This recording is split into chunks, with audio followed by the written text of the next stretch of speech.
कक्षा 7 में आज हम पढ़ रहे हैं वायुमंडल की परत। वायुमंडल की परत है वो 5 है: क्षोभमंडल, समतापमंडल, मध्यमंडल, वायुमंडल और बहिर्मंडल। सबसे पहले हम क्षोभमंडल की बात करते हैं। तो ये पृथ्वी की सतह से 13 किलोमीटर की ऊंचाई तक क्षोभमंडल होती है, जहाँ पर बादलों का बनना, वर्षा का आना, आंधी, ओले, तूफान, तड़ित, इस प्रकार की सारी जो कार्रवाई है वो क्षोभमंडल में इस प्रकार की सारी मौसमी घटनाएं घटित होती है। इसके बाद दूसरी परत है समताप मंडल, 50 किलोमीटर तक। समताप मंडल के अंदर इस प्रकार की कोई मौसमी घटनाएं नहीं घटित होती है और आसमान साफ रहता है, इसलिए हवाई जहाज जो उड़ान भरते हैं वो समताप मंडल में भरते हैं। और इसकी समताप मंडल की सबसे महत्वपूर्ण विशेषता ये भी है कि यहाँ पर ओजोन गैस पाई जाती है, जो सूर्य से आने वाली हानिकारक विकिरणों से हमारी रक्षा करती है। तीसरी है वो मध्यमंडल है, जो 80 किलोमीटर तक है। तो अंतरिक्ष से आने वाले जो उल्का पिंड होते हैं वो मध्यमंडल में आकर क्या होते हैं, उल्का जल जाती है और यहाँ पर समाप्त हो जाती है। इसके बाद है 400 किलोमीटर की ऊंचाई तक वायुमंडल।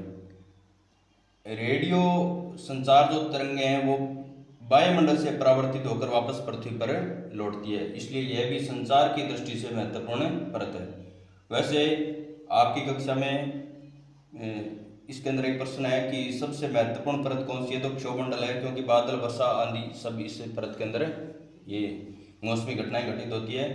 ये प्रश्न आने का पूरा विचार है। इसके बाद है बहिर्मंडल। यह सबसे हल्की परत है और सबसे ऊपरी परत है बहिर्मंडल। यहाँ पर हीलियम और हाइड्रोजन जैसी गैसें हवा के अंदर तैरती रहती है, वातावरण में तैरती रहती है। इसके बाद आज हमारा टॉपिक है तापमान। तापमान मापने की जो इकाई है वो डिग्री सेल्सियस में मापा जाता है।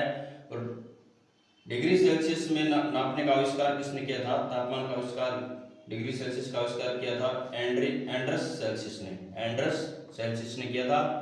तापमान 0 डिग्री सेंटीग्रेड पर है जो पानी वो जम जाता है, और 100 डिग्री सेंटीग्रेड पर पानी उबल जाता है। इसके बाद हमारा टॉपिक है वायुदाब। पृथ्वी की सतह पर वायु के भार द्वारा लगाया गया दाब वायुदाब कहलाता है। वायुमंडल में ऊपर की ओर हम जाते हैं तो वायुदाब तेजी से गिरता है, ऊपर की ओर जाने पर गिरता है। और सबसे अधिक वायुदाब कहाँ होता है? समुद्री स्तर पर।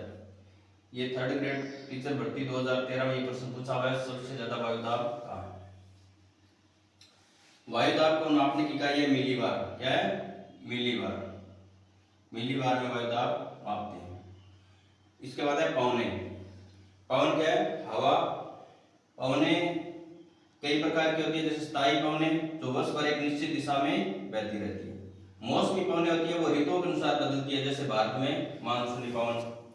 स्थानीय पवन होती है किसी छोटे क्षेत्र में या वर्ष या दिन के विशेष समय में चलती है, जैसे स्थल समीर और समुद्री समीर।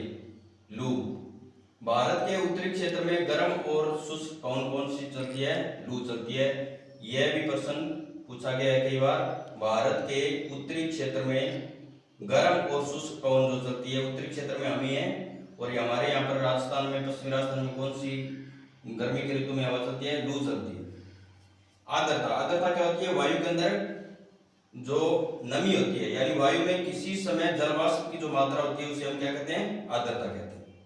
अगला टॉपिक है वर्षा के प्रकार। वर्षा 3 प्रकार की होती है: सैवनीय वर्षा, पर्वतीय वर्षा और चक्रवाती वर्षा। तो ये कक्षा 7 का हमारा ये पाठ पूरा हो गया। दूसरा जो वीडियो आएगा वो 4th श्रेणी भर्ती और बीएसटीसी के लिए आएगा। कक्षा 7 के छात्र है जो अपनी कक्षा का जो मैटर है, अपनी कक्षा का जो वीडियो है उसको जरूर अध्ययन करते रहेंगे, क्योंकि समय पेपर का बहुत ही कम बचा है।